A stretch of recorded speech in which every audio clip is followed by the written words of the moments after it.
Hello नमस्कार, welcome to inculcate learning. So basic concepts को हम कवर कर रहे हैं। 4th क्लास है हमारी। पहले की 3 क्लासेस मैं ऑलरेडी करवा चुकी हूँ, वो भी बेसिक्स हैं। अगर आपने नहीं देखी हैं तो वो देखनी ज़रूरी है, क्योंकि एक में हमने बात की है बिल्कुल सैम्पल, सैम्पलिंग, पैरामीटर, स्टैटिस्टिक, वो सारी बिल्कुल बेसिक चीज़ें। दूसरी क्लास में हमने बात की थी सेंट्रल टेंडेंसी की, डिस्पर्जन की, उन सब चीज़ों की, वो भी बहुत इंपॉर्टेंट है। तीसरी क्लास में हमने जेड स्कोर, टी स्कोर या जो रिलेटिव पोजीशन हम बोल देते हैं उसकी बात की थी। आज हम बात करने वाले हैं MEASURES, मेजर्स ऑफ रिलेशनशिप। तो जब वर्ड आ गया रिलेशन, यानी कि आप जो वेरिएबल्स लेके चल रहे हो, ओके, वेरिएबल्स क्या होते हैं? मान लो मैं रिसर्च कर रही हूँ और मैं देखना चाह रही हूँ कि 10th क्लास के जो बच्चे हैं ना, उनमें उनकी जो एकेडमिक अचीवमेंट है, यानी जो उनके नंबर आ रहे हैं वो, और उनकी जो इन जनरल इंटेलिजेंस है या उनकी क्रिएटिविटी है, मान लो मैं उनकी क्रिएटिविटी और उनके जो एकेडमिक स्कोर है, ठीक है, मार्क्स लगा लो आप बिल्कुल रॉ लैंग्वेज में, उनमें एक रिलेशनशिप देखना चाह रही हूँ। तो ये दोनों चीज़ें क्या हैं? ये मेरे वेरिएबल्स हैं, ठीक है, कि मैं देखना चाह रही हूँ कि जिनके मार्क्स ज़्यादा आते हैं क्या वो क्रिएटिव भी ज़्यादा हैं या वाइस वर्सा, या क्या रिलेशनशिप है। ओके, सो वो जो रिलेशनशिप मैं इनमें देखना चाह रही हूँ वो वेरिएबल्स हैं। जब भी कोई रिलेशनशिप देखते हैं तो या तो कोई रिलेशनशिप लीनियर होगा या नॉन लीनियर होगा, एक तरीके से बिल्कुल बेसिक की अगर हम बात करें तो। सो लीनियर होगा मतलब एक अगर बढ़ रहा है, अगर मैं देख रही हूँ कि एकेडमिक स्कोर अगर बढ़ रहा है, ज़्यादा है, सो क्रिएटिविटी भी बढ़ रही है, तो ये क्या हुआ? Positive correlation. यानी एक अगर घट रहा है तो दूसरा घट रहा है, एक अगर बढ़ रहा है तो दूसरा बढ़ रहा है।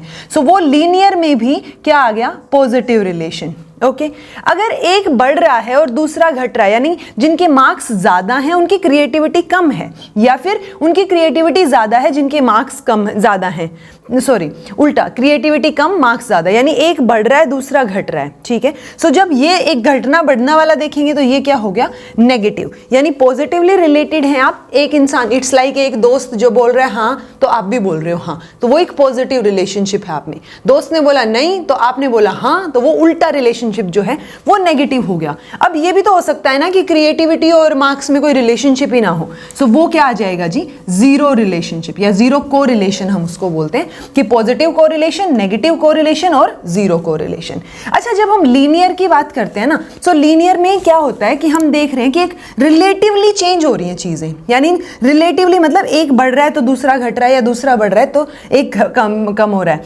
पॉइंट ये है कि जब आप पॉजिटिव, नेगेटिव और ये देखते हो ना लीनियर में, इसमें आप स्ट्रेंथ भी देख रहे हो, यानी कि वो जो रेट है ना उनका, कि पॉजिटिव नेगेटिव तो हमने देख लिया, उसके साथ साथ जो रेट है उनका बढ़ने घटने का, कि अगर मैं एक जो है 10 है और दूसरा 20 है, तो अगर एक 20 हो रहा है तो ये 30 हो रहा है, यानी रेट भी कांस्टेंट होगा जब हम लीनियर की बात करते हैं।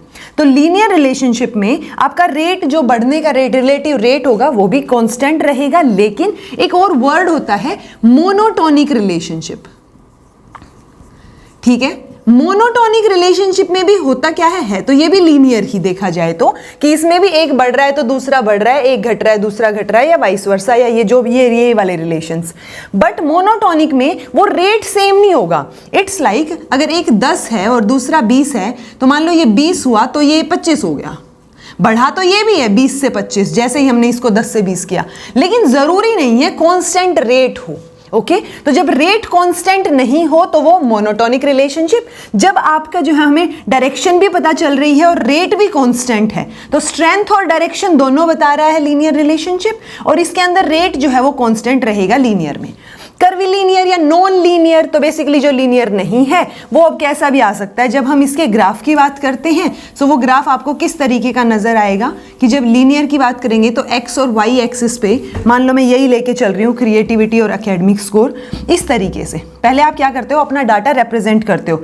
मान लो ये क्रिएटिविटी है, ये एकेडमिक स्कोर है। ओके, अब यहाँ पे मैंने देखा कि अच्छा क्रिएटिविटी, एकेडमिक स्कोर, इस तरीके से ये तो आपको प्रेजेंट करने आते ही होंगे। ये वाई एक्सिस है अपना, ये एक्स एक्सिस है, कि अगर क्रिएटिविटी 2 थी तो यहाँ पे एकेडमिक स्कोर 3 था, इस तरीके से। सो ये आपने रिप्रेजेंट कर दिया।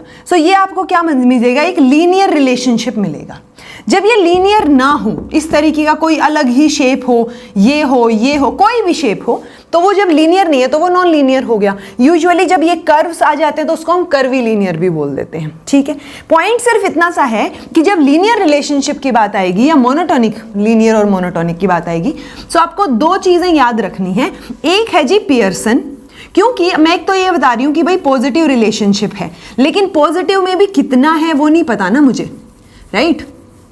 सो उसका मैग्नीट्यूड तो देना पड़ेगा, यानी कि मुझे उसकी एक डिजिट बताना पड़ेगा कि कितना रिलेशनशिप है। सो वो कहां से पता चलेगा? दो नाम याद रखने लीनियर रिलेशनशिप के नाम पे, एक है जी पियर्सन और दूसरे हैं स्पीयरमैन। बहुत बेसिक है ये चीजें। पियर्सन का जो कोरिलेशन कोफिशिएंट है, उन्होंने मेथड अपनाया प्रोडक्ट मोमेंट मेथड, ठीक है, प्रोडक्ट मोमेंट मेथड। इन्होंने जो मेथड अपनाया वो है रैंक डिफरेंस मेथड। तो आपको एटलीस्ट ये आइडिया हो कि जब रैंक डिफरेंस मेथड की बात हो रही है तो वो स्पीयरमैन ने दिया है, जब प्रोडक्ट मोमेंट की बात हो रही है तो वो पियर्सन ने दिया है। दोनों का काम क्या है? वो जो रिलेशनशिप हम बता रहे हैं ना दो वेरिएबल्स के बीच में, वो रिलेशनशिप को ये एक उसमें मैग्नीट्यूड दे देते हैं। और जब भी हमने उस रिलेशनशिप को एक मैग्नीट्यूड दे दिया, यानी मैं बोल रही हूं कि पॉजिटिव कोरिलेशन है, ये तो सिंपल सी बात हो गई, लेकिन वो पॉजिटिव को मैंने वर्ड दे दिया कि भाई मतलब +1 रिलेशनशिप है, यानी एक परफेक्ट रिलेशनशिप है, राइट। कि एक बढ़ रहा है दूसरा घट रहा है, सेम मतलब जितना बढ़ रहा है उतना ही दूसरा बढ़ रहा है, राइट। सो वो पॉजिटिव कोरिलेशन हो गया, लेकिन अब मैंने उसको एक डिजिट दे दी, जब मैं मैग्नीट्यूड दे रही हूं सो वो क्या आ जाएगा मेरे पास? कोरिलेशन कोफिशिएंट, ठीक है, कोरिलेशन कोफिशिएंट। अब इसका जो कोरिलेशन कोफिशिएंट है, यानी पियर्सन ने जिस कोरिलेशन कोफिशिएंट की बात की उसको हम रिप्रेजेंट करते हैं स्मॉल r से, और स्पीयरमैन ने जिसकी बात की उसको हम रिप्रेजेंट करते हैं रो से। ओके, तो ये रिप्रेजेंटेशन आपको पता होनी चाहिए। उसके साथ साथ जब आगे मैं जब टेस्ट पढ़ाऊंगी ना कि पैरामीट्रिक नॉन पैरामीट्रिक होते हैं, सो पियर्सन, पी से पियर्सन, पी से पैरामीट्रिक, यानी पियर्सन का जो टेस्ट है वो पैरामीट्रिक है। सो पैरामीट्रिक टेस्ट में हम कुछ अजम्पशंस पढ़ेंगे जो फुलफिल होनी चाहिए, सो वो यहाँ फुलफिल होनी चाहिए। अभी के लिए आप इतना याद रखिए कि पियर्सन जो है वो एक पैरामीट्रिक स्टेट के ऊपर लगता है, या पैरामीट्रिक डाटा जो आपका हो जो अजम्पशंस को फुलफिल करता हो, और स्पीयरमैन वाला जो है वो इसका काउंटर पार्ट है किसके लिए? नॉन पैरामीट्रिक के लिए, ठीक है। ये हमें लीनियर रिलेशनशिप के बारे में बताता है, ओके। स्पीयरमैन हमें मोनोटोनिक रिलेशनशिप के बारे में बताता। तो ये एक दो चीजें हैं तो दोनों ही लीनियर देखा जाए तो, बट उस लीनियर में भी अगर हम स्पेसिफिक वर्ड यूज करें तो स्पीयरमैन जो है वो मोनोटोनिक की बताएगा। यानी ये क्वेश्चन आए हुए हैं इस तरीके की कि अगर आपसे पूछा जाए कि स्ट्रेंथ और डायरेक्शन दोनों बता रहा है, स्ट्रेंथ तो इज लाइक पॉजिटिव है, नेगेटिव है, क्या कोरिलेशन है, राइट। एक डायरेक्शन, तो वो किस डायरेक्शन में हो रहा है, प्लस रिलेट, वो जो होता है ना रेट कांस्टेंट होना कि इतना बढ़ रहा है तो दूसरा भी उतना ही बढ़ रहा है। सो वो है हमारा लीनियर, और जो अपना मोनोटोनिक है उसके अंदर हमारा रेट कांस्टेंट नहीं होगा, ओके जी। तो मोनोटोनिक से आप स्पीयरमैन याद रखेंगे और पियर्सन याद रखेंगे, प्रोडक्ट मोमेंट R। अच्छा, जब हम पियर्सन की बात करते हैं तो ये बोलते हैं कि ये जो R की वैल्यू है ना, ये +1 से लेके -1 तक वेरी करेगी, ओके यानी बीच में 0 आएगा। तो अब 0 से +1 की तरफ जो भी है रिलेशनशिप, सो वो रिलेशनशिप क्या है? पॉजिटिव है ऑब्वियसली। बट उस पॉजिटिव में जो हमारे R की वैल्यू आएगी ना, ये है 0 -1। 0 से इधर जितना भी बढ़ता जाएगा हमारा R, सो वो एक परफेक्ट कोरिलेशन बनता जाएगा। ऐसे ही इधर भी बनेगा तो परफेक्ट, बट वो नेगेटिवली परफेक्ट होगा। तो ये बात याद रखिए कि जब 0 से वैल्यू, ये जो R की वैल्यू है अपनी कोरिलेशन कोफिशिएंट की वैल्यू जो है, ठीक है, प्रोडक्ट मोमेंट वाले की, सो वो 0 से +1 की तरफ जा रही है तो वो ज्यादा बेटर कोरिलेशन है पॉजिटिवली। 0 से -1 के प्लस माइनस सिर्फ आपको नेगेटिव पॉजिटिव दिखा रहे हैं। 0 से 1 किसी भी साइड हो वो परफेक्ट कोरिलेशन ही होगा। अगर -1 भी है ना तो वो परफेक्ट है बट नेगेटिवली परफेक्ट है, +1 है तो वो परफेक्ट है बट पॉजिटिवली परफेक्ट कोरिलेशन है। सो ये एक दो चीजें बिल्कुल बेसिक से आपको पता होनी चाहिए, क्योंकि एक बार क्वेश्चन आ जाता है कि जो ये आपका रिलेशनशिप है ना, कोरिलेशन, ये +1 कहां से कहां तक वेरी करता है। सो ये +1 से -1 वेरी करता है, और ये माइनस में भी होता है कोरिलेशन, ये याद रखिए। क्योंकि इसके साथ साथ काउंटर में एक क्वेश्चन पूछा जाता है रिलायबिलिटी का, कि जो विश्वसनीयता है वो जो है नेगेटिव होती है या नहीं। नहीं। सो बस यही चीज याद रखिए कि कोरिलेशन जो है वो नेगेटिव हो सकता है, बट रिलायबिलिटी जो है वो 0 से +1 तक ही वेरी करेगी, वो माइनस में नहीं आती। मतलब आप किसी पे विश्वास कर रहे हैं तो नेगेटिव में थोड़ी ना कर रहे हैं, ऐसे करके याद रख लीजिए। ओके, सो रिलायबिलिटी और इसका कभी कभी कोरिलेशन वाला जो क्वेश्चन है वो आ जाता है, तो आपको एटलीस्ट ये पता हो। इसके साथ साथ जब हम कोरिलेशन की बात करते हैं तो ये तो बिल्कुल बेसिक वाला था कि पियर्सन और जो है स्पीयरमैन और अपना पॉजिटिव और नेगेटिव 0 कोरिलेशन, और उसके साथ साथ हमने लीनियर नॉन लीनियर और ये वाली बातें की। अब कई बार क्या होता है ना, जो ये वेरिएबल्स हैं, ये वेरिएबल्स 2 टाइप के होते हैं। ये जो वेरिएबल्स की बात कर रहे हैं, एक रहेगा जी कॉन्टिन्यूअस वेरिएबल। ओके, पियर्सन और स्पीयरमैन में दोनों वेरिएबल्स कॉन्टिन्यूअस होंगे। ओके, और दूसरा होता है जी डिस्क्रीट वेरिएबल। ठीक है, एग्जाम्पल के साथ समझ लीजिए, NUOUS आएगा भाई। ओके, तो कॉन्टिन्यूअस और डिस्क्रीट आपको एग्जाम्पल के साथ ज्यादा बेटर याद रहेगा। कॉन्टिन्यूअस इज लाइक कॉन्टिन्यूटी में है चीजें। अगर मैं हाइट की बात कर रही हूं, ठीक है, या वेट की बात कर रही हूं, तो वो जो हाइट और वेट है ना, वो मेरा कॉन्टिन्यूअस वेरिएबल में चला जाएगा। कैसे? क्योंकि वो कॉन्टिन्यूटी में वेरी करेगा। कैसे करेगा? जैसे 0 है, मान लो किसी का वेट है 1 किलो, देन 1.1, 1.12, यानी पॉइंट्स में भी जा रही हैं, आप ये याद रखिए, बिल्कुल कॉन्टिन्यूटी में वैल्यूज हैं, अगर वहां पे हमें देखना है एग्जैक्टली। डिस्क्रीट में क्या होगा? ये कॉन्टिन्यूटी में नहीं होगा।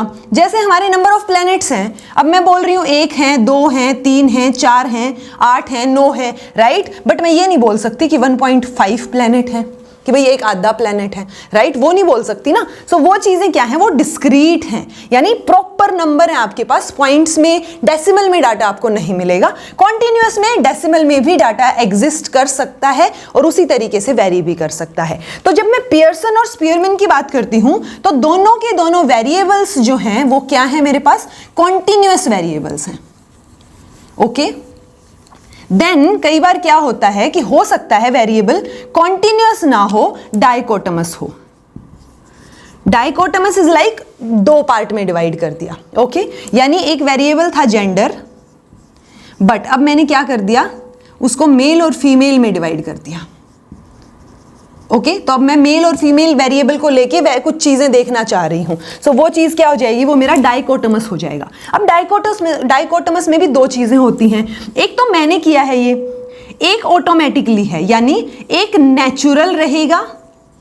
अब ये नेचुरल है, मैंने मेल फीमेल नहीं बनाया, male female already naturally exist करते हैं, राइट। एक होगा आर्टिफिशियल, कि मैं ये देख रही थी ना कि ये जो एकेडमिक स्कोर है, अब इस एकेडमिक स्कोर में मैं ये मान के चल रही हूं कि 40% से ऊपर जिनके नंबर आए वो पास हैं और 40% से नीचे जिनके आए वो फेल हैं।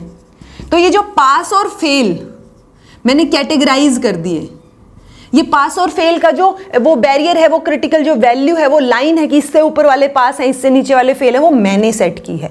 तो जब ह्यूमन बीइंग उसको सेट कर रहा है आर्टिफिशियली, तो वो आर्टिफिशियली डाइकोटमस हो गया, यानी मैंने 2 पार्ट में डिवाइड किया है आर्टिफिशियली। अदरवाइज नेचुरली, यानी ये मेल और फीमेल एक तरीके से हैं, तो वो नेचुरल डाइकोटमस हो गया।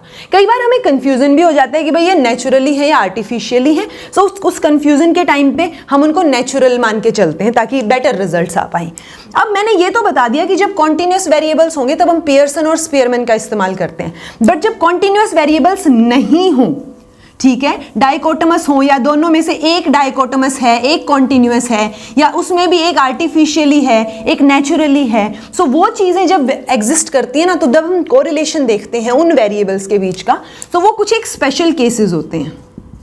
तो इन स्पेशल केसेस में हमारे पास 4 टाइप्स आ जाते हैं जो आपको पता होने चाहिए। कई बार मैच द फॉलोइंग में ये आ जाते हैं, ठीक है। वो 4 टाइप्स क्या हैं? बाइसीरियल कोरिलेशन, पॉइंट बाइसीरियल कोरिलेशन, टेट्राकोरिक कोरिलेशन और फाई कोरिलेशन। ओके, और ये किस बेसिस पे हैं स्पेशल केसेस? जो मैंने बोला था आपको कि 2 जो हैं अपने क्या हैं, जो वेरिएबल्स हैं वो कैसे हैं। अगर वो दोनों वेरिएबल्स कॉन्टिन्यूअस हैं, लीनियर रिलेशनशिप हम देख रहे हैं, तो हम पियर्सन और स्पीयरमैन के साथ जाते हैं। स्पीयरमैन में आप मोनोटोनिक याद रख सकते हैं।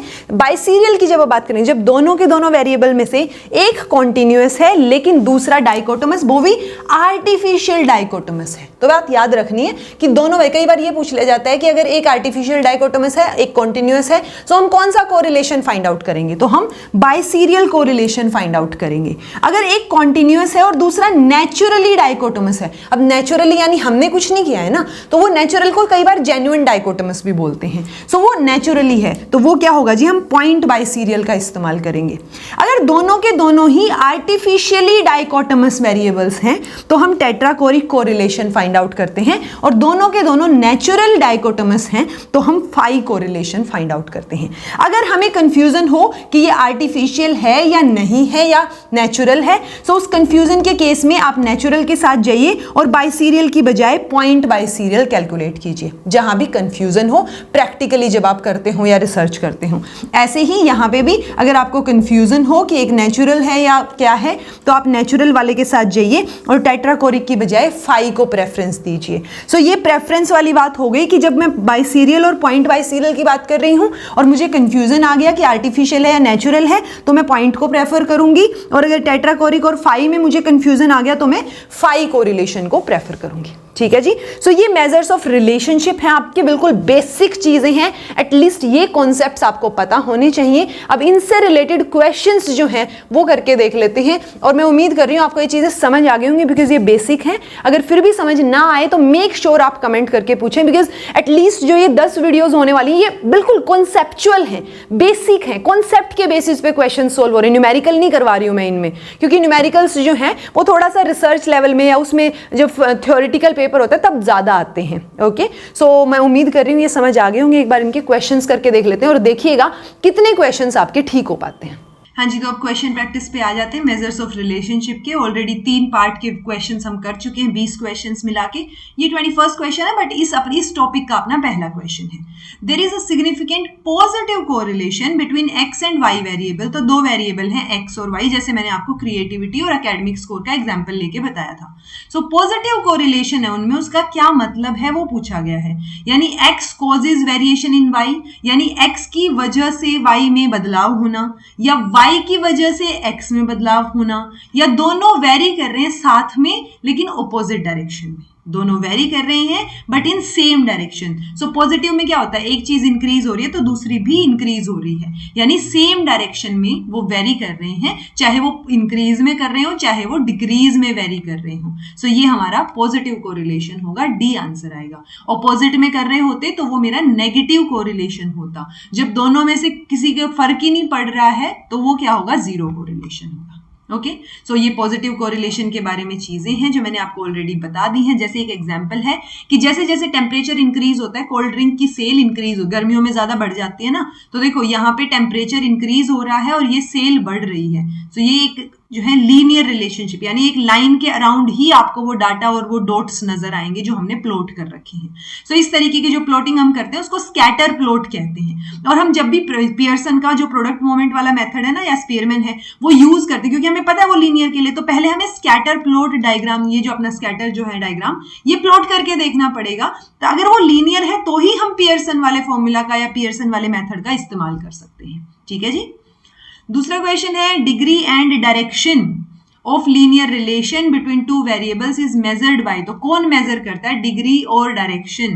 सो देखा जाए तो लीनियर की, इन्होंने तो लीनियर वर्ड बोल दिया, लेकिन डिग्री और डायरेक्शन दोनों की बात हो रही है। सो हम पियर्सन के साथ जाएंगे, जो मैंने आपको बताया भी था कि कोरिलेशन कोफिशिएंट जो है वो ऑब्वियसली हमें डिग्री बताएगा, रिलेशनशिप की स्ट्रेंथ बताता है कि कितना रिलेटेड है। स्पीयरमैन का जो कोरिलेशन है वो स्ट्रेंथ और डायरेक्शन करता है मेजर मोनोटोनिक रिलेशनशिप की। ओके, जो 2 वेरिएबल्स के बीच में बता रहा है रादर देन जो स्ट्रेंथ और डायरेक्शन है। यानी कि स्ट्रेंथ और डायरेक्शन मोनोटोनिक की बताएगा, लीनियर की नहीं बताएगा। लीनियर की कौन बता रहा है, पियर्सन बता रहा है। मैंने आपको बताया भी था कि लीनियर और मोनोटोनिक में ज्यादा डिफरेंस नहीं है। मोनोटोनिक में जो वेरिएबल्स हैं वो सेम रिलेटिव डायरेक्शन में तो मूव कर रहे हैं, लेकिन वो कांस्टेंट रेट पे हो ऐसा जरूरी नहीं है। ओके, लेकिन जब वो कांस्टेंट रेट पे हो तो वो लीनियर रिलेशनशिप है। इसलिए लीनियर की और मोनोटोनिक की बात आ गई तो हम लीनियर में पियर्सन और मोनोटोनिक में स्पीयरमैन को प्रेफरेंस देंगे। ठीक है जी। सो आई होप आपको ये क्वेश्चन समझ आया हो। मैंने ऑल्दो पहले ही कॉन्सेप्ट जो है वो डिटेल में समझा दिया है। Which one of the following coefficients of correlation indicates weakest relationship between two variables? तो देखो इन्होंने weakest बोला, इन्होंने ये नहीं बोला कि weakest पॉजिटिव रिलेशनशिप या weakest नेगेटिव रिलेशनशिप. मैंने आपको बताया था +1 से -1 तक वेरी करते हैं. तो एक बार इन वैल्यूज को रख लेते हैं हम. ये 0 है अपना, मान लो. तो 0 से इधर क्या आ गया, 0.36 आ गया, और ये 0.45. अच्छा उधर ये प्लस लगा लो, चलो ये माइनस कर दो, ठीक है. देन ये 0.45 इधर जाएंगे तो पहले 0.17 माइनस का एंड देन 0.67, यानी इधर जा रहे हैं ये, तो ये वाला रिलेशनशिप स्ट्रॉन्ग है. इधर जा रहे हैं तो ये भी ज्यादा स्ट्रॉन्ग है. अब इन दोनों में से हमें देखना है कि कौन सा ज्यादा है. तो नेगेटिव पॉजिटिव तो हमसे पूछा ही नहीं है, तो हम सीधा वैल्यू को देखेंगे. यानी इन दोनों में से वैल्यू किसकी ज्यादा है, 0.36 की, तो वो ज्यादा स्ट्रॉन्ग रिलेशन है. सो वीक वाला रिलेशन कौन सा हो गया, माइनस का 0.17. माइनस प्लस तब ज्यादा मैटर करता, तब यहां पे वीकेस्ट नेगेटिव या वीकेस्ट पॉजिटिव बताते. अभी के लिए हम माइनस प्लस नहीं देखेंगे क्योंकि हमसे सीधा वीकेस्ट रिलेशनशिप पूछा और हमें पता है 0 से +1 और 0 से -1, माइनस प्लस सिर्फ पॉजिटिव या नेगेटिव कोरिलेशन दिखा रहे हैं. जो वैल्यू है अपनी डिजिट है वो हमारी स्ट्रॉन्गेस्ट या वीकेस्ट बताएगा हमें. Okay. What does it show when two variables are found to be highly correlated? यानी highly correlated अगर वो हैं तो क्या दिखेगा हमें, change in one variable are accompanied by predictable change in other. यानी हाईली कोरिलेटेड हमें पता है, तो एक में जो चेंज होगा हम दूसरे वाला चेंज जो है वो प्रिडिक्ट कर सकते हैं. They always go together with और विदाउट चेंजेस, वो साथ में ही जाएंगे. High values on one variable leads to high values on another. High values on one variable leads to low values. तो हाई और लो तो नहीं होगा, हाईली कोरिलेटेड है वो. तो हमारा आंसर क्या आ जाएगा, एक में बदलाव दूसरे में प्रिडिक्टेबल चेंज. क्योंकि इन्होंने ये नहीं बोला हाईली पॉजिटिवली कोरिलेटेड है या नेगेटिवली है. ठीक है, अगर -1 या +1 वैल्यू हमारी आ रही है तो ये दोनों ही हाईली कोरिलेटेड हैं. तो मैं सिर्फ ये नहीं बोल सकती हाईली कोरिलेटेड का मतलब कि एक वेरिएबल हाई है तो दूसरा भी हाई हो जाएगा. ठीक है, होएगा डेफिनेटली, लेकिन एक अगर लो है तो दूसरा भी लो होएगा, वो भी तो हाईली कोरिलेटेड है, राइट. तो इसलिए हाईली कोरिलेशन पूछा है, तो एक वेरिएबल में अगर चेंज हो रहा है तो दूसरे में भी प्रिडिक्टेबल चेंज जो है वो समझ आ जाएगा हमें. Okay. Association among variables in a scientific study is indicated quantitatively. यानी उनके बीच में जो एसोसिएशन है, वो जो कोरिलेशन है, हमने उसको क्या कर दिया, क्वांटिटेटिवली बता दिया. कोरिलेशन को क्वांटिटेटिवली मतलब हमने उसको एक डिजिट दे दिया, एक मैग्नीट्यूड दे दिया. सो वो मैग्नीट्यूड हम जब, जैसे मैंने आर बोला था, रो बोला था, ठीक है, तो वो जो मैग्नीट्यूड दे दिया है उनको, तो वो तो कोफिशिएंट हो गया ना. सो वो कोफिशिएंट ऑफ कोरिलेशन हो गया जी, ना कि रेशियो, परसेंटाइल या वेरिएंस. ओके, सो वो कोफिशिएंट हो गया जब हमने उसको क्वांटिटेटिवली कोई वैल्यू प्रोवाइड कर दी है. If the dress of a person does not reflect or predict his voting behavior, हम ड्रेस को देख के ये नहीं पता लगा पा रहे हैं कि इसका वोटिंग बिहेवियर क्या है या किसको वोट दिया है. यानी जो पर्सन की ड्रेस है और वोटिंग बिहेवियर, ये दो वेरिएबल्स हो गए. अब अजम्पशन इज ऑफ, तो इसमें क्या निकल के आ रहा है, तो फर्क तो पड़ ही नहीं रहा है. ऐसा नहीं है कि ड्रेस से मुझे पता चल रहा है, यानी कि जीरो कोरिलेशन है वहां पे. ओके, कोई रिलेशनशिप है ही नहीं. देन यहाँ पे देखो इस तरीके से मैच करने आ जाते हैं ये बाइसीरियल, पियर्सन, कॉन्टिजेंसी कोफिशिएंट, स्पीयरमैन का रो, टेट्राकोरिक और अपना पॉइंट बाइसीरियल. तो दोनों के दोनों वेरिएबल्स अगर कॉन्टिन्यूअस हैं तो वो अपना स्पीयरमैन भी होता है और क्या होता है, पियर्सन भी होता है. ठीक है, सो इन दोनों में से जो भी यहाँ फिट बैठेगा अपना, तो देखो 2 या फिर 4 वाला तो यहाँ कहीं दिखाई नहीं रहा है, ऑप्शन ही नहीं है हमारे पास, तो वो 4 वाला ऑटोमेटिकली कट आउट हो गया. ऐसा नहीं है कि जो है यहाँ पे कॉन्टिन्यूअस वेरिएबल है और आप स्पीयरमैन सोच रहे हैं और यहाँ ऑप्शन नहीं है तो गलत हो गया क्वेश्चन. नहीं, पियर्सन तो है, सो पियर्सन वाला सेकंड.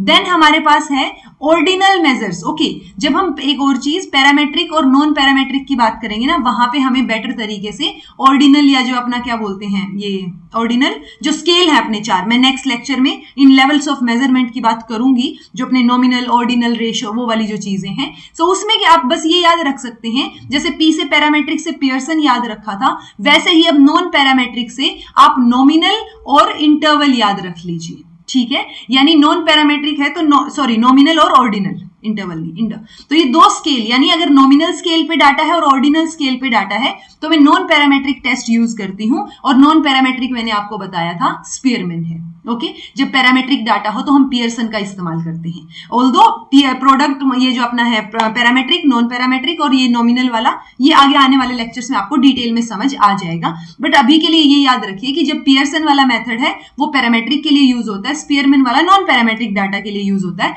और जो नॉन पैरामेट्रिक डाटा है वो किस पे होता है, वो नॉमिनल या ऑर्डिनल स्केल पे होता है। और जो ये अपना पैरामेट्रिक वाला डाटा है ये इंटरवल और रेशियो स्केल के ऊपर होता है। ठीक है, तो अगर बोथ और ऑर्डिनल मेजर्स, यानी अगर ऑर्डिनल स्केल पे डाटा है तो हम स्पीयरमैन के रो का इस्तेमाल करेंगे। ओके, दोनों के दोनों आर्टिफिशियल डाइकोटमी है, यानी दोनों वेरिएबल्स जो है वो आर्टिफिशियली डाइकोटमस हैं। सो दोनों अगर आर्टिफिशियल है तो हम किसका इस्तेमाल करते हैं, हम टेट्राकोरिक का इस्तेमाल करते हैं, राइट। सो ये फोर्थ और ये अपना दोनों ये अपना सेकेंड।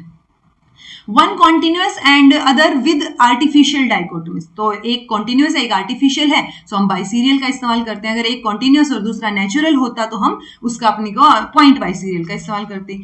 टू और मोर कैटेगरीज हमने बना दी हैं तो वो कॉन्टिजेंसी कोफिशिएंट अपना आ जाएगा, यानी इसमें हम क्या करते हैं, एक टेबल बना देते हैं कॉन्टिजेंसी कोफिशिएंट, कॉन्टिजेंसी टेबल जिसको हम बोल देते हैं कि उसमें बहुत सारी फ्रीक्वेंसीज हैं और बहुत सारी कैटेगरीज में डिवाइड कर दिया है। ठीक है जी, सो आंसर हमारा क्या आ जाएगा, फर्स्ट आ जाएगा, जो कि बिल्कुल ठीक है। ये चीजें मैंने आपको बता रखी हैं, एक बार रिवीजन के लिए ये देख लीजिए। अगर दोनों वेरिएबल्स कॉन्टिन्यूअस हैं और रिलेशनशिप लीनियर है सो हम पियर्सन का पैरामेट्रिक कोरिलेशन और नॉन पैरामेट्रिक के लिए स्पीयरमैन का। पैरामेट्रिक में जब हम बात करेंगे तो डाटा हमारा इंटरवल और रेशियो स्केल पे होगा, नॉन पैरामेट्रिक की बात करेंगे तो नॉमिनल और ऑर्डिनल स्केल पे डाटा होगा। अगर एक वेरिएबल कॉन्टिन्यूअस है दूसरा डाइकोटमस है वो भी आर्टिफिशियली तो बाइसीरियल कोरिलेशन, एक कॉन्टिन्यूअस है दूसरा नेचुरल या जेन्युइन डाइकोटमस है तो पॉइंट बाइसीरियल। अगर दोनों के दोनों आर्टिफिशियली डाइकोटमस है तो टेट्राकोरिक कोरिलेशन और 5 हो जाएगा अगर दोनों के दोनों नेचुरल या जेन्युइन डाइकोटमस है। Next question, an investigator obtained a correlation coefficient of plus 0.65, plus का पॉजिटिव कोरिलेशन है दो वेरिएबल्स के बीच में। दूसरा इन्वेस्टिगेटर है उसे कोरिलेशन कोफिशिएंट मिला माइनस का 0.65 बिटवीन सेम वेरिएबल्स। ओके, तो दो values indicates the higher degree of relationship, यानी इन दोनों में से ज्यादा डिग्री ऑफ रिलेशनशिप किस में है। अगेन इन्होंने ये नहीं पूछा है कि ज्यादा पॉजिटिवली कोरिलेटेड कौन सा है या ज्यादा नेगेटिवली कोरिलेटेड कौन सा है। सो दोनों के दोनों सेम डिग्री ऑफ रिलेशनशिप दिखा रहे हैं क्योंकि इनकी वैल्यूज बिल्कुल सेम है। ठीक है जी, सो आंसर हमारा थर्ड हो जाएगा, ना ही एक ज्यादा ना कम, क्योंकि हमसे डायरेक्ट इन्होंने पॉजिटिवली नेगेटिवली नहीं पूछा, इन्होंने पूछा डिग्री, तो हायर डिग्री दोनों में ही सेम डिग्री ऑफ कोरिलेशन हमें नजर आएगा।